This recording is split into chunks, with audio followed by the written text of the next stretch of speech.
બનાસકાંઠાના દિયોદરમાં વખા સબસ્ટેશન ખાતે છેલ્લા 5 દિવસથી ખેડૂતો 8 કલાક પૂરતી વીજળીની માંગને લઈને ધરણા ઉપર બેઠા છે।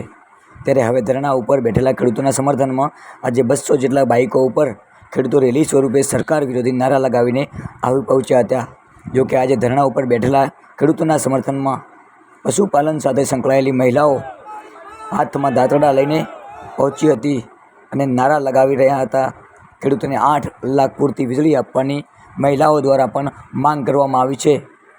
વખા સબસ્ટેશન ખાતે આવેલા ખેડૂતો અને મહિલાઓ થોડી વાર માટે વીજ સ્ટેશનનો ઘેરાવ પણ કર્યો હતો। જોકે ખેડૂત આગેવાનોની સમજાવટ બાદ શાંતિપૂર્ણ રીતે વિરોધ પ્રદર્શન શરૂ કરાયું હતું। વીજળી વગર ખેડૂતોના પાક નષ્ટ થશે।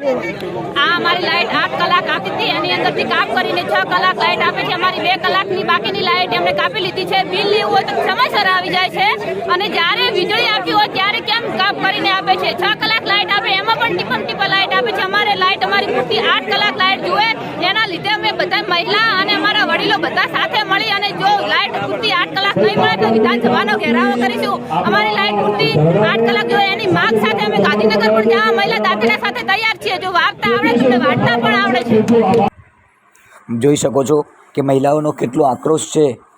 રણચંડી બનીને પોતાના પતિના સપોર્ટમાં, પોતાના ભાઈના સપોર્ટમાં જ્યારે 5 દિવસથી આ ખેડૂતો ઉગ્ર આંદોલનમાં ધરણા ઉપર બેઠા છે ત્યારે હવે મહિલાઓ મેદાનમાં ચડી છે અને આગામી સમયમાં ચોક્કસથી આ મક્કમતા સાથે આ આંદોલન વધુને વધુ મજબૂત અને તેજ બની રહ્યું છે। પાકો સુકાઈ રહ્યા છે। વીજળી વગર ખેડૂતોના પાક પાણી ન મળતા ખેડૂતોનો પાક સુકાઈ રહ્યો હોવાથી હવે ખેડૂતો વીજળી માટે આક્રમક બન્યા છે અને ખેડૂતો સાથે હવે વેપારીઓ, પશુપાલકો પણ આ ખેડૂતોના ધરણા સાથે જોડાયા છે।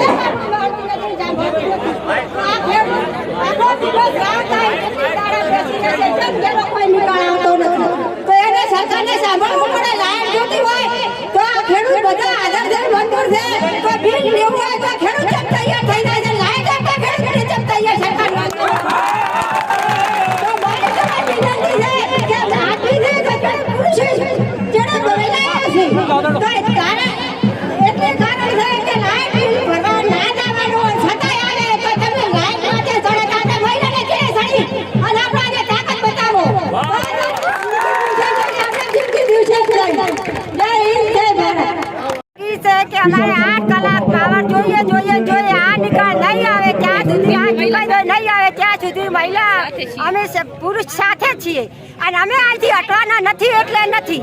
અહીંથી તો નિકાલ નહીં આવે તો અમે ગાંધીનગર મહિલા પોલીસ લડવા તૈયાર છીએ। આંદોલનને લઈને હવે આ વીજળી માટેનું આંદોલન વધુ ઉગ્ર બની રહ્યું છે, જેથી ખેડૂતો હવે જ્યાં સુધી પૂરી વીજળી નહીં મળે ત્યાં સુધી ધરણા અને ઉગ્ર આંદોલન કરવા માટે મક્કમ બન્યા છે। 5 દિવસથી ધરણા ચાલુ છે।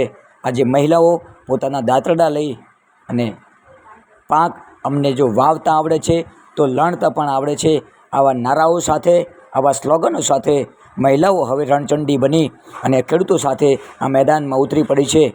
ત્યારે આવનારા સમયમાં સરકારે ચોક્કસથી આ બાબતે ધ્યાન દોરી અને આ મહિલાઓના અવાજને સાંભળીને ખેડૂતોની વ્યથા જાણીને વીજળી પૂરી આપવી પડશે। જે પ્રમાણે સરકારે જાહેરાત કરી છે ત્યાં સુધી ખેડૂતો રાહ જોવે તેમ નથી। માટે જેટલું જલ્દી બને તેટલું જલ્દી આ ખેડૂતોને ન્યાય આપે અને ખેડૂતોની માગને પૂર્ણ કરવાની દરેક લોકોએ અપીલ કરી છે। ખેડૂતોનો માત્ર મુદ્દો એક જ છે કે અમને 8 કલાક પૂરતી વીજળી આપે। માત્ર 8 કલાક માટે આંદોલન કરવાનું છે। એટલે કોઈ રાજકીય પક્ષને અહીંયા આવવા દેવામાં નહીં આવે અને માત્ર ને માત્ર કોઈ પણ અગ્રણી આવે તો ખેડૂત તરીકે આવે અને ખેડૂતના હિતની વાત કરીને આવે। રાજ ગજ્જર, ક્રિષ્ના કિંગ મીડિયા, બુલંદાબાદ।